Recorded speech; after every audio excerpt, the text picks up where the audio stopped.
What's going on YouTube? It's your boy Tactical Twiggy here on GWC with a long overdue review on none other than the PSA Dagger. Right? This video is going to be broken down into three categories. A small overview of ergonomics, small overview of functionality, and then an overall score of from 1 through 10 on if I feel like you should, as a casual gun owner, spend your hard-earned money on this weapon system. All right, so let's get into this. First category, ergonomics, right? As you can see, the weapon is clear, so I will be handling and moving the weapon around. No magazine, all right, it's locked to the rear. Both magazines are sitting right here. But for purposes, I will be sliding it forward. So ergonomics, right? What I want to break down to and what I want to talk about is three things. It's going to be the slide, the actual trigger assembly, and the polymer frame itself, right? So let's get into the first part of this, the frame. I understand what like the polymer frame, right, feels a little bit, it's supposed to feel like plastic, or it is plastic. But to me, the PSA Dagger feels a little too plasticky, if that makes sense. I do have other guns that have this same type of polymer frame, but it doesn't feel as fake, if that makes sense. It does feel a little fake, but not too fake. Okay. Then, but what I will say, what I do like about the frame itself is that it has this little nub here, right? My hands sit from base to the tip of my finger sits at about 7 inches, and then from across at about 3.5 inches, right? And my hand fits perfectly on this weapon system, as you can see. So that I do love. I do love the grip. I love how it felt, and it helped me control the recoil a lot more, right? Being that my hand could fit perfectly on this, to have my support hand fit perfectly on there as well. I did like that my finger stopped here. That I didn't have to keep moving my finger up. It already had to stop. In the comments, if you could please let me know what this little piece is actually called, like the actual term for it, that'd be awesome, right? Because I don't know the actual term for it. But anyway, and then remember I told you guys in the initial review that there was this little duckbill part, right?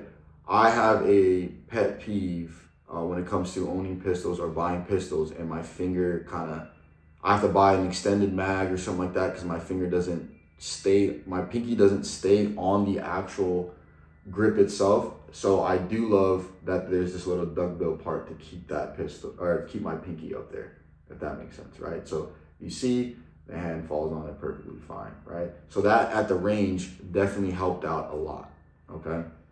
Then we'll move into the slides, the slide itself. The slide cuts definitely helped out with trying to rack the weapon system back, okay?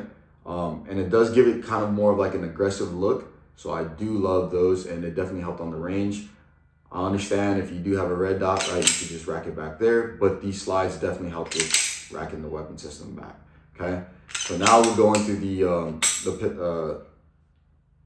the trigger assembly itself, right? I got the same, I guess you could say, gripes as I do with I have the same gripes as I do with the frame, right? It just feels a little fake. You know, I'm sure there's a lot of people who change this out. I'm not one. I'm just going off of you know, just the overall weapon system itself, and it does feel a little fake. But I will say that I do love the reset. The reset isn't that far, so that's going to bring me into my next talking point, right? The functionality of this weapon. The functionality into this weapon, I'm going to go over the trigger system itself again, magazine, loading and unloading the magazine.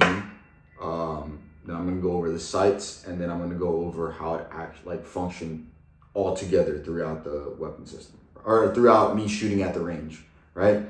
So let's go over with the trigger assembly first, because I was already talking about that.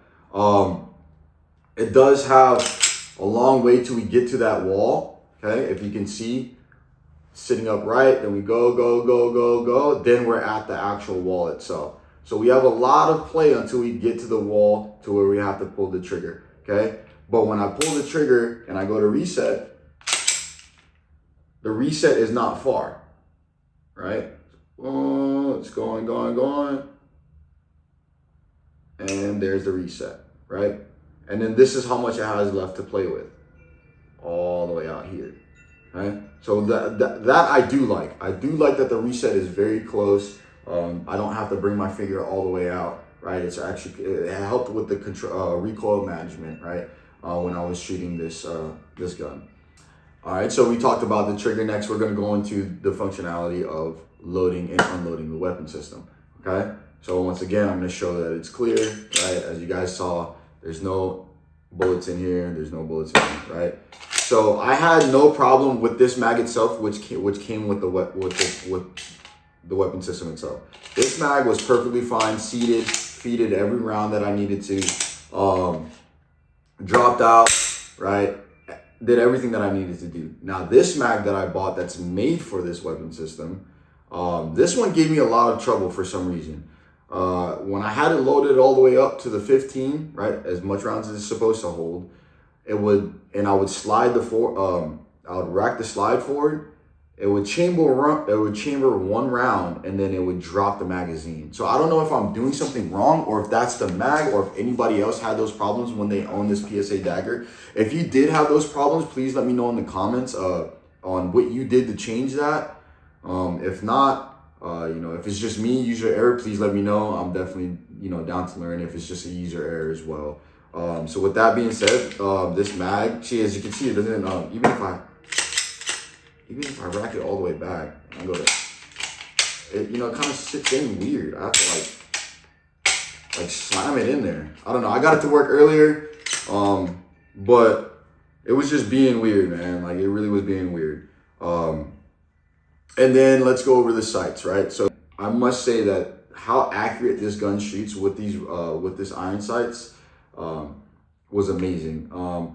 After I started using the iron sights, I hit every target. Well, I would like to say I hit almost every target. I'm not gonna say I hit every target. I wasn't John Wicking out there, but I definitely hit almost every target that I was shooting at. With the raised iron sights, it definitely made it a plus because I have the red dot on there. Now, I feel like if I didn't have the raised iron sights and I had this red dot on there, I would have been screwed, and it wouldn't have been a fun day for me trying to test out my PSA Dagger. So that was definitely a plus. And then the overall functionality of this gun, man, it never jammed. I put around 300 rounds through it. I know that's not a lot, but for that day, I wanted to test out a bunch of different weapons that I brought to the range. So with 300 rounds through this gun itself, there was no malfunctions other than using this mag. When I used this mag, it worked perfectly fine. Didn't jam. Everything fed correctly. And the recoil on this gun was definitely something that I figured that I spent a lot of money on, right? Like, I did not expect it. I expected it to be more Glock style with a little bit more snap to it, but it was very flat shooting, and it felt awesome. So with that being said, right, let's give an overall score, right? Drum roll, please. PSA Dagger gets an overall score as a 9.5. The reason why I give it a 9.5 is, like I said, I am being picky. I understand I only paid, $270 for this weapon system, but I am being picky with the how plastic it feels, or how fake it actually feels, especially the trigger system, how fake it feels. When it comes down to my my honest review on the PSA Dagger, on if you as a casual shooter, casual gun owner, or just somebody that's looking to get into the gun space and they don't know where to start. If you're into Glocks, right, because you know the name, you like how it feels in your hand because you own a Glock or you shot a Glock. If you're into that type of style or that look or whatever, you cannot go wrong with buying this PSA Dagger, right? So for the price point of, anywhere from as low as somewhere around $200 on some deal days up to $500, you cannot go wrong with owning one of these. Like I said, the way it feels in your hand, it's the same thing as if you would own or shoot a Glock 19, but with better recoil management, right? So for the price point of paying Glock, now with the Gen 6s, I'm not even trying to look at those price points, but I'm sure they're somewhere around $600-700. So instead of paying $600-700, right, you can go to PSA, Palmetto State Armory, and buy one of their Glocks, right, Glock clone for anywhere from $200 to $500, and save you, all that money to, if you want to buy, because you still got to buy ammo, right, for the weapon. You still have to buy, if you want an optic, right, you have to buy your optic. You still have to buy extra magazines, whatever, holsters or what have you, right? You still have to buy stuff for the gun itself. So you can spend more of your money, instead of buying the big name Glock, into going into Palmetto State Armory, buy their clone, right? And then, have all that extra money to spend for accessories or going to the range or ammo or what have you. So I would recommend it 10 out of 10. But, at the end of the day, it is your money. Do what you want to do with it. If you like this review, or if you like this type of content, hit the like, subscribe, and follow button, so that when your boy posts another video, okay? Other than that, God bless. Jesus loves you. And I hope you guys have a beautiful, beautiful day. See you in the next one.